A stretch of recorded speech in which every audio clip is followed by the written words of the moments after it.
गुसल खाने का किवाड़ बंद हुआ और बेला के विचारों की डोर कट गई।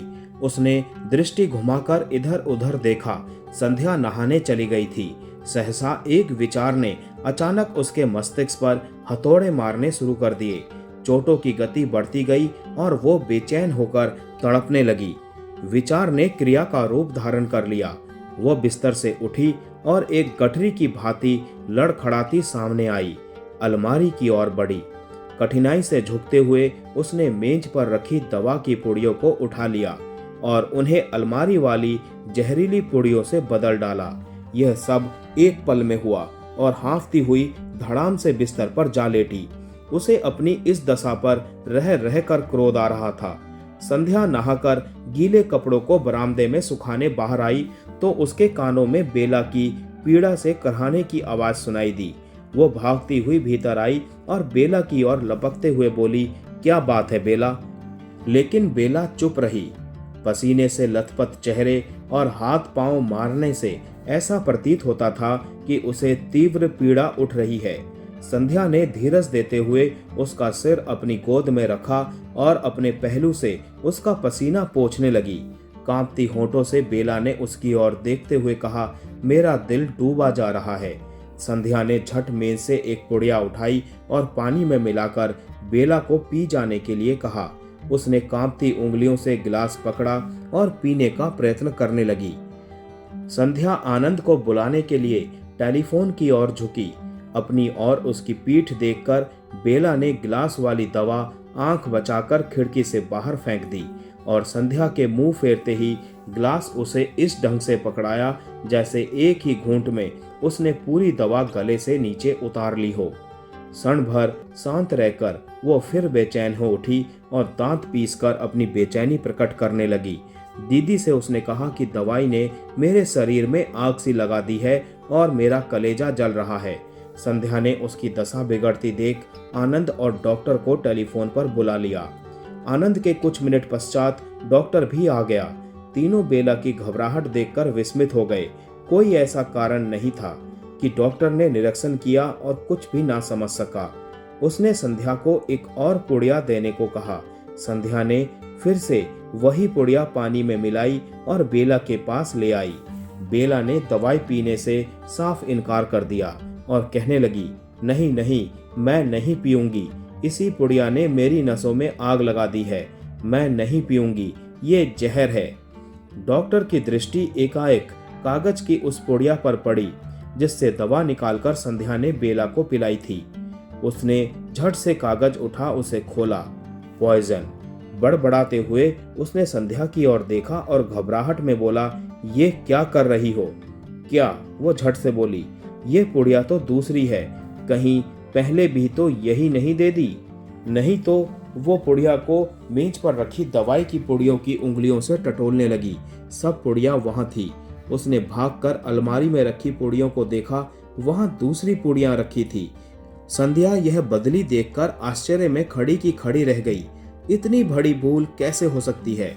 संभव है भूल से वो पुड़िया? नहीं नहीं, मुझे विश्वास है ऐसा नहीं हुआ। संध्या आनंद की बात काटते हुए बोली और गिलास पकड़कर उसे ध्यानपूर्वक देखने लगी। बेला मन ही मन अपनी सफलता पर गुनगुनाने लगी। डॉक्टर ने झट से बॉक्स में से एक शीशी निकाली और उसकी 2 बूंदें गिलास में घुली दवाई में मिला दी। दवाई का रंग सफेद से गुलाबी हो गया। डॉक्टर ने धीरे से कहा, पॉइजन। दवा भूल से दे दी गई है। उसने झट से एक शीशी निकाली और उसमें से चंद बूंदें चम्मच में डालकर बेला के मुंह में डाल दी। दवाई पीते ही बेला को उबकाइयां आने लगी और एक कै के साथ उसके भीतर का सब कुछ बाहर आ गया। उल्टी होने के पश्चात बेला बेसुध सी बिस्तर पर लेट गई और उसने आंखें बंद कर ली। 2-4 बार बुलाए जाने पर भी उसने उत्तर ना दिया। आनंद की घबराहट देखकर डॉक्टर ने उसके कंधे पर थपथपाते हुए कहा, घबराओ मत, वो सब ठीक हो जाएगा। ये जहर बाहर आ गया है, अब इसे आराम करने दीजिए। डॉक्टर ने मेज पर रखी दवाई की सब पुड़िया अपने बक्से में डाल ली और दूध के साथ दूसरी दवाई देने को कहकर चला गया। संध्या वहीं खड़ी सोच में खो गई। ये सब कैसे हुआ? क्या बेला ने? पर नहीं, वो तो अपने स्थान से उठ नहीं सकती। एकाएक उसे याद आया कि उसी ने बेला को बताया था कि इन पुड़ियों में जहर है। संध्या कांप गई। बेला के विषय में कई विचार उसके मन में आ आकर टकराने लगे। क्या सोच रही हो? आनंद ने डॉक्टर को छोड़कर आते हुए कहा। जी। चौंकते हुए वो बोली, सोचती हूँ इतनी बड़ी भूल कैसे हुई है। अच्छा जाने दो, दूध गर्म करके ले आओ, इसे दवा दे दूं। संध्या दूध लेने चली गई। आनंद ने अपना कोट कुर्सी पर फेंक दिया और बेला के सिरहाने जा बैठा। बेला का सिर गोद में लेकर उसने उसका पहलू बदल दिया और तौलिए से उसका मुंह साफ करने लगा। बेला ने धीरे धीरे आंखें खोली और दोनों एक दूसरे को देखकर मुस्कुराने लगे। मुस्कुराते हुए वो पहलू बदलकर आनंद की गोद में सिमट गई और उसके दिल की धड़कन सुनने लगी। बेला, आनंद ने उसके बालों में उंगली फेरते हुए कहा। कैसा है अब तुम्हारा जी? पहले से अच्छा। लो, दीदी तुम्हारे लिए दूध ले आई है, पहले इसे पी लो। कौन दीदी?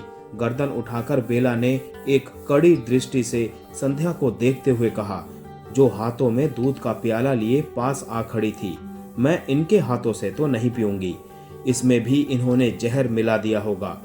मूर्ख न बनो, भूल तो मानव से हो ही सकती है। भूल? ये भूल थी? किसी के जीवन का प्रश्न था, एक का नहीं दो का, जिन्हें वो एक साथ समाप्त करना चाहती थी। वो जानती थी कि नए जीवन के आने पर हम दोनों एक हो जाएंगे और स्वयं उसकी कामनाएं पूरी ना हो सकेंगी। बेला, होश में आओ, तुम जीवन भर इनके उपकार नहीं उतार सकोगी। तुम किसी भ्रम में हो, इसीलिए कि उसने आप पर कोई जादू टोना कर रखा है, इसीलिए कि अपने घर में स्थान देकर ये मुझसे कसाई सा बर्ताव करना चाहती है। मेरे जीवन की शत्रु मेरी बहन ही है। मैं पल भर भी इस घर में नहीं रहूंगी। संध्या सामने खड़ी ये सब सुनती रही। ये झूठे आरोप सुनकर उसके शरीर में आग लग रही थी। क्रोध में उसके हाथ पैर कांप रहे थे। उसके मुख का बदलता रंग देखकर आनंद भी घबरा गया। संध्या के मुख पर ऐसे भाव उसने आज से पहले कभी नहीं देखे थे। वो अभी तक चुप थी। जब उससे अधिक सहन ना हो सका तो संध्या ने दूध का प्याला फर्श पर पटक दिया। जोर का धमाका हुआ और दोनों चौंक कर रह गए। आवाज सुनकर खान बीवी दौड़ी दौड़ी आई, पर सबको स्तब्ध देखकर किवाड़ के पास ही खड़ी रह गई। कुछ पल शांति रही। धीरे धीरे संध्या के कांपते हुए होंठ हिले और वो बोली, इस दूध में जहर है, पर इसका उस नागिन पर क्या प्रभाव जिसके रोए रोए में जहर के अतिरिक्त कुछ नहीं। तुमने इस घर को भी तमाशे का स्टेज समझकर यहाँ एक्टिंग शुरू कर दी। यदि मुझे तुम्हारी मौत ही चाहिए थी तो इतनी आसान मौत कभी न देती, बल्कि जीवन भर की वो तड़प देती कि तुम एड़ियां रगड़ रगड़ कर करहाती। भूल मेरी ही थी कि मैं सांप को दूध पिलाती रही, इस आशा में कि वो डसना छोड़ देगा। संध्या ये कहते कहते रुक गई और फूट फूट कर रोते हुए दूसरे कमरे में भाग आई। आनंद ने एक झटके के साथ बेला का सिर पलंग पर फेंका और तेजी से संध्या की ओर बढ़ा। वो पलंग पर औंधी हुई रो रही थी। आनंद ने उसे उठाना चाहा तो संध्या ने क्रोध में उसका हाथ झटक दिया और चिल्लाकर कहने लगी, ले जाइए अपनी नागिन को और बजाइए बीन। यहाँ क्या लेने आए हैं? मुझ अभागिन का चैन लूटने क्यों आए हैं? जाइए यहाँ से, चले जाइए किसी बड़े अस्पताल में जहाँ अमृत मिले। मैं तो जहर देती हूँ ना, मुझसे अब और सहन नहीं होगा। संध्या, धैर्य से काम लो। एक मूर्ख की बातों में आ गई तुम। वो तो पगली है, नीच है, तुम्हारे उपकारों को बिसरा दिया है उसने। मुझे इससे क्या संबंध? जैसा भी है ले जाइए। वो क्रोध में कांपते स्वर में बोली और पास के कमरे में जाकर उसने भीतर से किवाड़ बंद कर लिए। उसकी सिसकियों की आवाज सुनाई दे रही थी। किवाड़ खटखटाने और प्रतीक्षा करने पर भी जब वो बाहर ना आई तो आनंद अपना मुंह किवाड़ के पास ले जाकर बोला, अच्छा संध्या, इसे मैं यहाँ से ले जा रहा हूँ, बहुत दूर। मैं तुम्हारे उपकारों को कभी नहीं भुला सकता। मेरा रोम रोम तुम्हारा आभारी है। इस जन्म में तो शायद इनका बदला ना चुका सकूं। हाँ, अगले जन्म में अवश्य तुम्हारी सेवा का गौरव प्राप्त करूंगा। आनंद ने थोड़ी देर उत्तर की प्रतीक्षा की, परंतु ना तो संध्या की सिसकियां थमी और ना उसने किवाड़ खोले। संध्या आनंद की बात सुनती रही और उसने बेला के कमरे में एक शोर सा सुना। जैसे दोनों में तू मैं हो रही हो। फिर बाहर जाने की आहट हुई और कमरे में सन्नाटा छा गया। वो धीरे धीरे दीवार का सहारा लेकर उठी और बाहर निकल आई। बेला के कमरे की सब चीजें बिखरी पड़ी थी। आनंद अपना सामान भी ले गया था। शीघ्रता में उसके गले का मफलर वहीं खूंटी पर टंगा रह गया। संध्या उसे हाथ में लेकर उंगलियों से मसलने लगी। ऐसी दशा में जाने वो कहाँ भटक रहा होगा। कहीं वो उसे अपने फ्लैट में या राय साहब के यहाँ ले गई तो आनंद की आंखें सदा के लिए उसके सामने झुक जाएंगी। उसे उबारने का उसका प्रयत्न विफल गया। इस विचार से वो बेचैन हो उठी। दिन ढल गया। कारखाने की मशीनों की आवाज शाम के सन्नाटे में गुम हो चुकी थी। आज दिन की रिपोर्ट देने के लिए सुंदर और नन्हे पासा आनंद के स्थान पर संध्या के सम्मुख आए। वो सुनती रही और उसने प्रश्न न किया। आज उसका मन किसी काम में नहीं लग रहा था। माँ ने उसे बहुत समझाया किंतु वो चुप रही। उसका ये मौन और भी चिंताजनक था। हर दिन की भांति सवेरे घड़ी का अलार्म बजा और संध्या ने तुरंत उसे बंद कर दिया। वो रात भर सोई नहीं थी बल्कि चिंता में करवटें बदलती रही थी। आज उसे दफ्तर और कारखाने दोनों का काम करना था। वो अकेली थी। उसका सहारा जा चुका था। व्यर्थ बैठे रहने से क्या होगा। उसने साहस दिखाकर मन में एक दृढ़ता अनुभव की। वो उठी और कारखाने की ओर चल दी। उसके कारखाने में प्रवेश करते ही अपने कार्यों में व्यस्त मजदूर उसके स्वागत के लिए खड़े हो गए। वो ज्यों-ज्यों आगे बढ़ती मशीनों की आवाज उसके कानों को भली लगती जा रही थी।